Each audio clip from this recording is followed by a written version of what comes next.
My grandchildren, in the times of which I shall tell, South Dakota was the land of the Sioux. In the Pahasapa, the sacred hills, the Great Spirit dwelled, and the holy men of our tribes came to commune with him in their visions. It was in the days of the open prairies, stretching away and away, over hill and valley and plain, with nothing to stop them but the sky. It was a sea of shining green, sailed by drifting cloud shadows. It was the home of the fleet of foot and wing. It was shared by Pteh, the bison, and by all the little dwellers of the earth.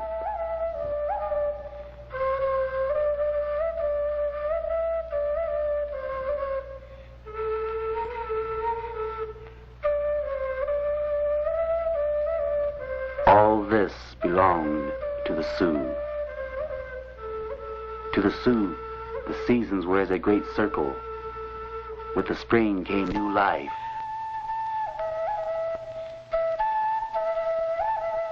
Over the summer grasses, the young ones grew to adulthood.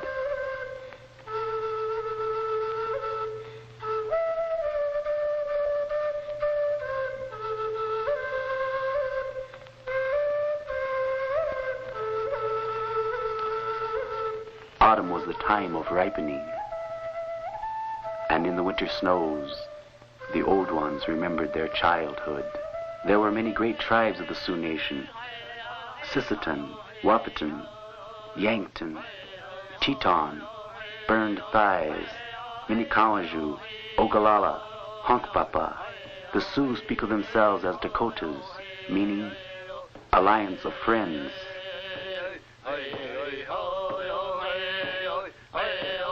Each tribe had trusted men to record its history.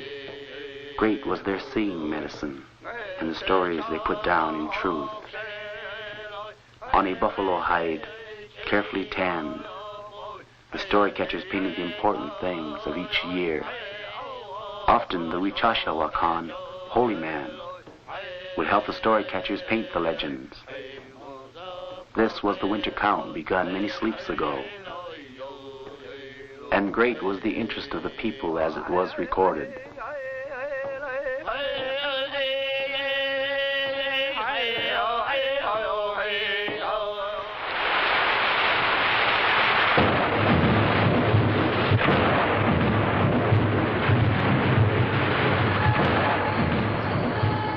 The old ones tell of how the Sioux Nation was born.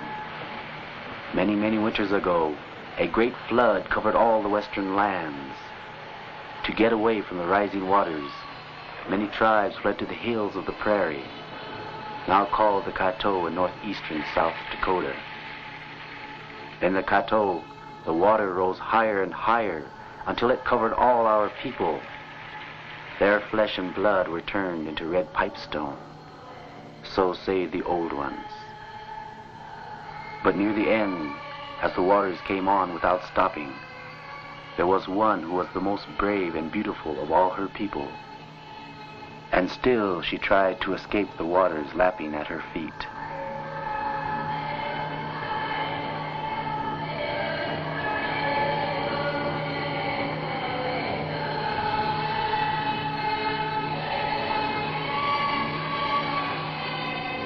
At last Wambali, the great eagle, swooped down from the realm of the thunderbird, and the young Dakota maiden caught hold of his feet.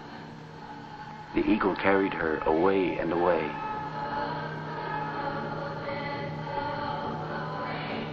At last he brought her to the top of a tree on a great hill.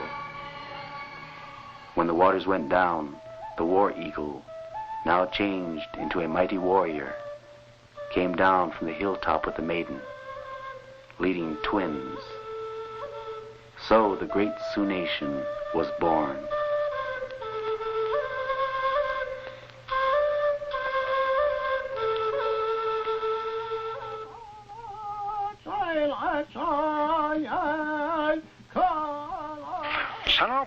The sacred pipestone, which was the flesh of our ancestors, is smoked as a symbol of peace. In ceremony, the pipe is always offered to the 4 cardinal directions and to the Grandmother Earth before it is offered to the Great Spirit.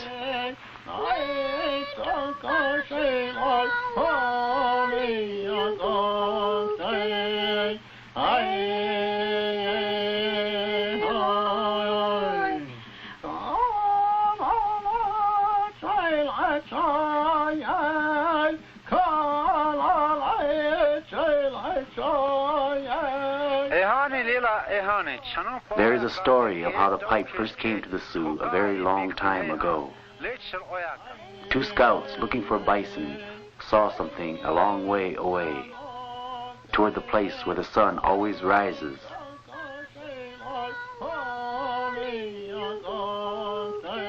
When they approached, they saw it was a woman. One of the scouts, being foolish, had bad thoughts, but the other said, "This is a sacred woman. Do not lust for her." The woman knew the thoughts of the wicked warrior, and when he went to her, a white cloud covered them. When it blew away, the foolish one was a skeleton. Then the woman said, "Tell your people that they shall build a teepee for me at the center of the nation, and I will come to them." The other scout, much afraid, returned to his people, who built the ceremonial lodge and waited for the sacred woman. After a while she came, very good to look upon, and singing.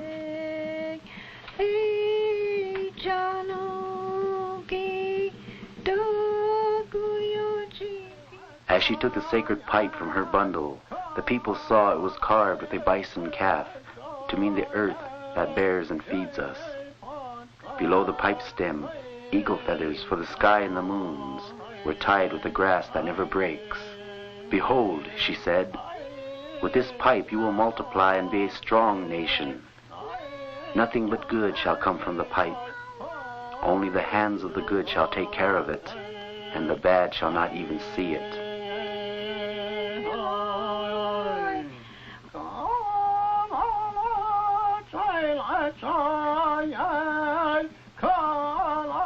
Then she left, walking sunwise around the circle and singing.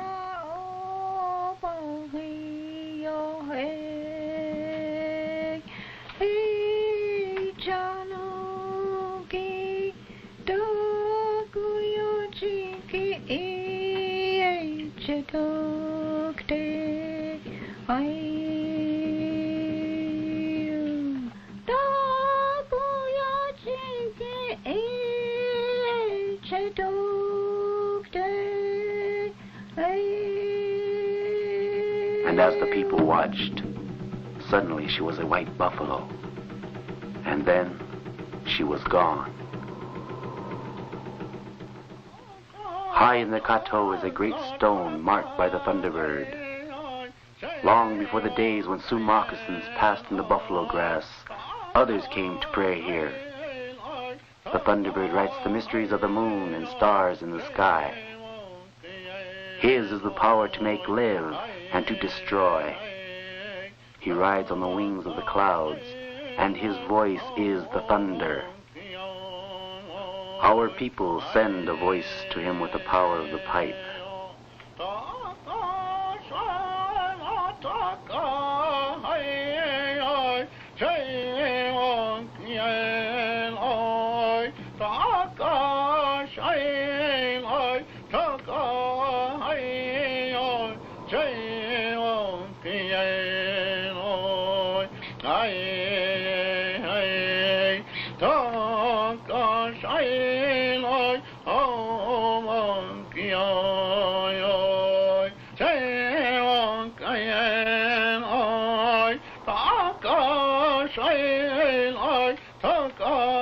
Beneath the weight of the Thunderbird's foot, the mountain sinks.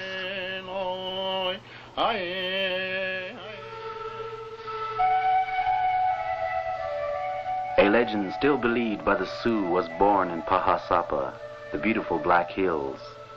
When dusk comes to this land, the rocks turn into spirits that sing strange songs.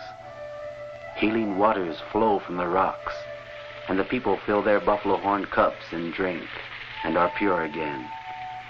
On the cliffs, unknown hands have made strange pictures. These are read by holy men to guide the people in good living.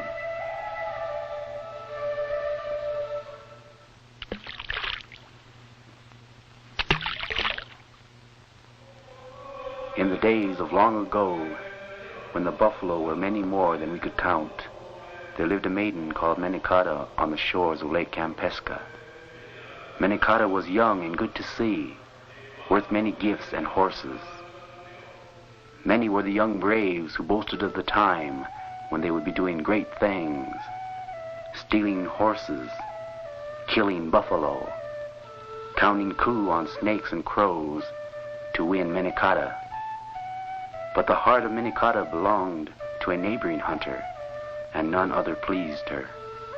At last, to silence the noisy young braves, Menekata promised that whichever one of them could throw a rock the farthest into Lake Campeska, she would follow to his lodge.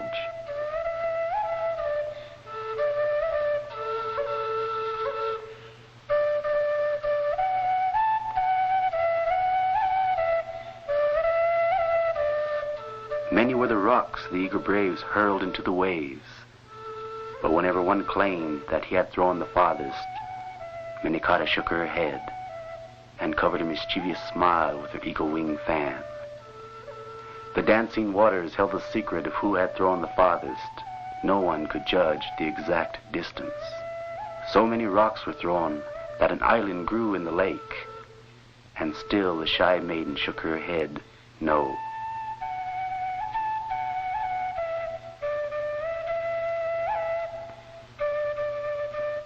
It was getting toward the time of the evening meat, the sun near setting, when at last the braves realized they had been tricked. Sputtering like wet buffalo fat thrown on the fire, they carried the young maiden out upon the isle, to leave her there without meat or water, until she would say which one she would marry. But Wakantanka appeared in the form of a great white pelican, who brought her food, and after many suns had set, her lover returned in his canoe and took her away to his lodge. And that is how Maiden's Isle came to be in Lake Campeska.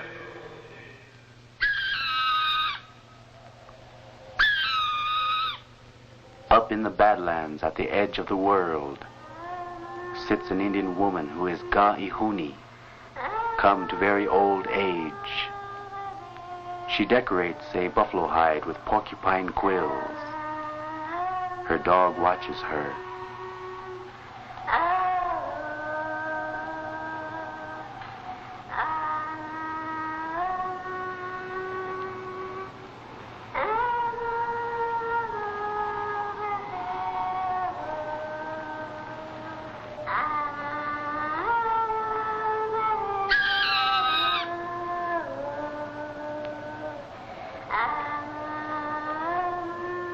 When the fire under her kettle of herbs gets low, she gets up to put on more wood and to stir the herbs.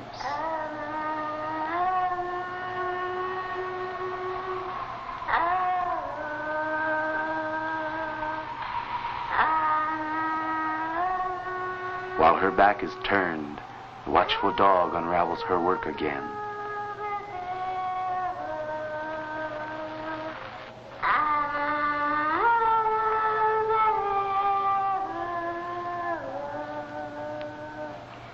This has been going on for thousands of years. The old woman quills, the watching dog unravels. If she should ever finish her quillwork design, it would be the end of the world. So says the Sioux Legends.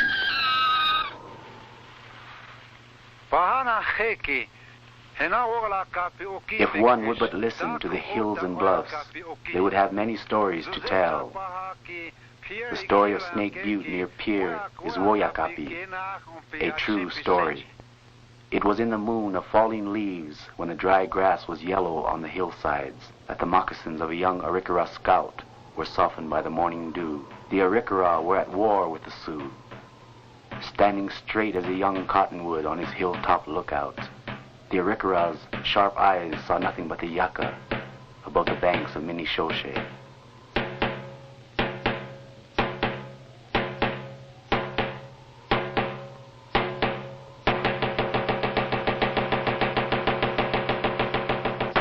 When the Sioux arrow found its mark, the brave Arikara began his death song, running with his last breath to warn his camp.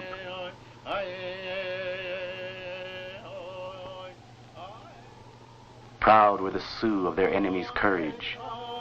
On the long trail of his death run, they placed a rock over every drop of blood, forming in the center of the long curve the sacred symbol of their own tribe, Kea, the turtle. To this day, the stone trail above the Missouri is called the Sioux Mosaic.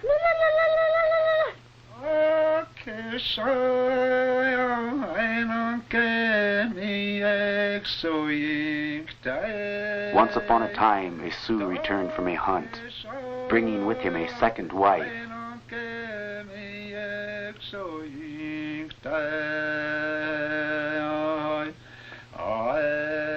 The woman he already had ran out of his teepee in anger.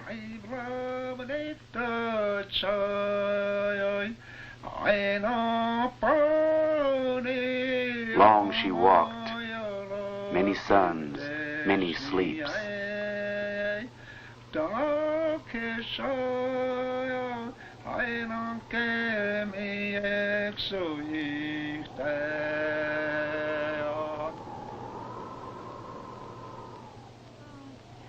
One evening, when the moon was staring low over the edge of the world, she stopped to rest on the bank of Cherry Creek.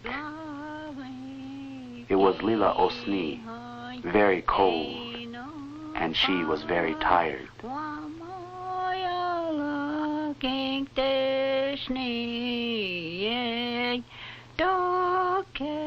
She thought she would surely pass into the spirit world, but the snow blanketed her as she lay down to sleep.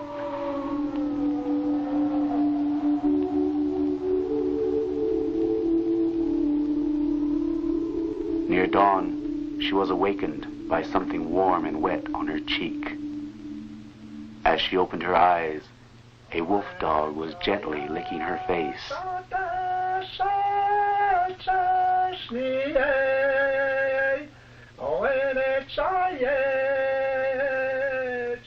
The four-legged led the woman some distance to a sheltering cave.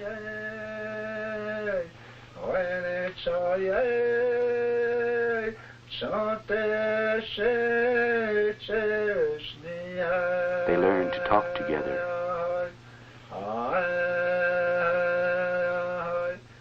During the long winter, he brought her fresh meat every day. In the moon, when the ponies shed, the wolf dog led Lives in the Cave back to her people, and she went south with them to the country of the wild roses that is now known as the Rosebud Sioux Reservation.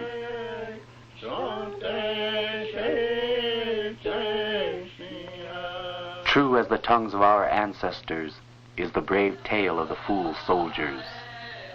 The old chief of the Sioux near the trading post that was called Fort Pierre was wise. He knew his proven warriors could never outtrade the hostile Santees for their white captives, for it would surely end in war. Thus it was the young braves of the fool soldiers' band set forth. Strong hearts like Martin Charger, their leader, kills game and comes back. Strikes fire, Red Dog, Four Bears, Charging Dog, One Rib, Mad Bear. Names that struck pride in the eyes of many a mother and grandmother, awed the little ones, caused envy in the not yet proven boys. Taking with them all the finest horses and gifts they could offer, young warriors not yet rich in the slimness of their years.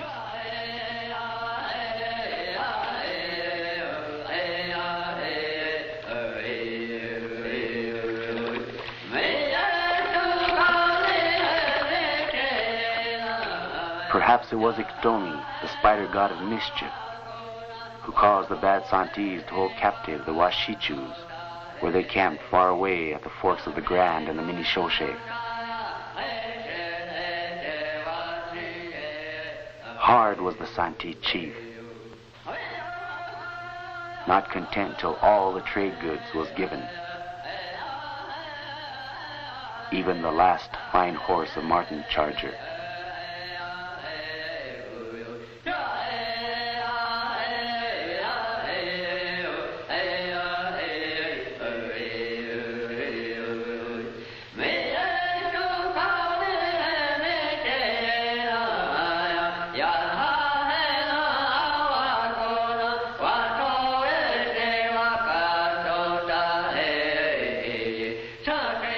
"Wash day," said the chief. "Good." And the fool soldiers went to claim the white captives.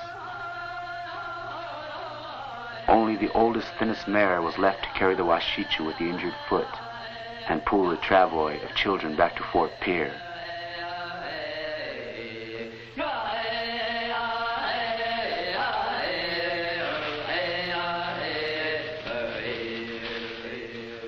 Over the long back trail journeyed the fool soldiers, their moccasins whispering against the tall buffalo grass.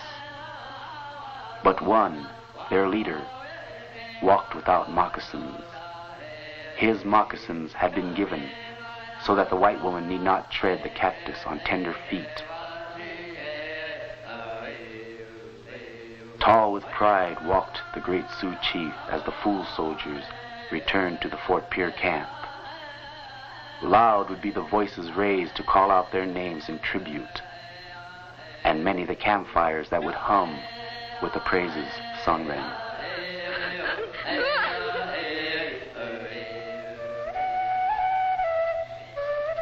Many, many snows ago, before the Pasque came to be the state flower of South Dakota, it was the flower the Sioux loved most.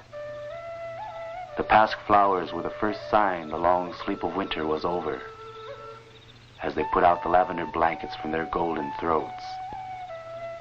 It was a happy sight, because soon spring would come, and the young ones would play. Long ago, when the spirits walked the earth, one of them was telling how he helped the winged creatures and the four-leggeds, who are brothers and sisters of the Sioux. "I have made feathers for the birds to keep them warm, and to flee their enemies, and to dance before their mates," the spirit said.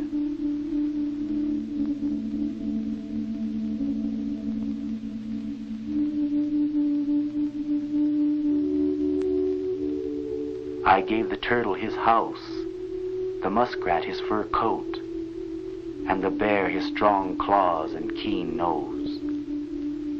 To the elk I have given antlers. To the bobcat I have given the color of the trees. I have given great strength to the mountain lion. I know of none I have not helped." Just then a mother deer looked up. "You have given me to run like the wind," she said, "but how are the little ones to be saved from the sharp teeth of the coyote?" "I will help you," the spirit said, and he took his brush and paints and colored the fawn with spots of sunlight, and ever since the fawn can hide safely in the leaves and shadows. In the bright days of summer, the flowers danced above the grass like a carpet of sparkling jewels. Great was their gift of pleasure to the runners who carried news from village to village.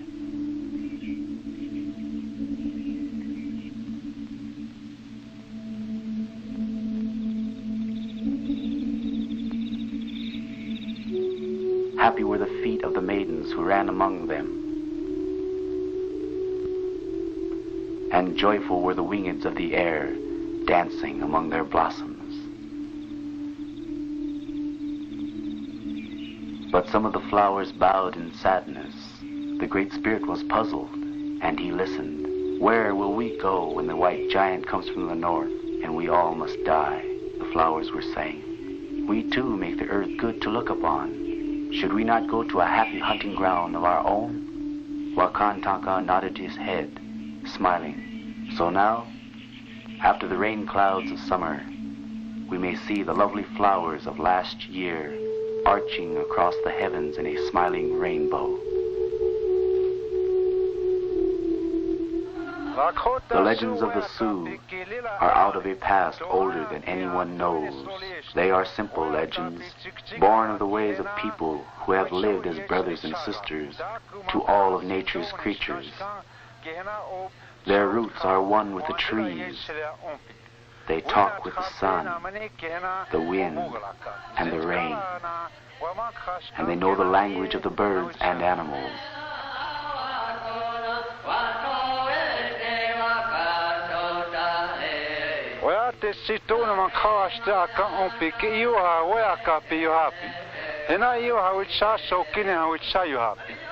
All people who have ever lived on this beautiful earth have legends.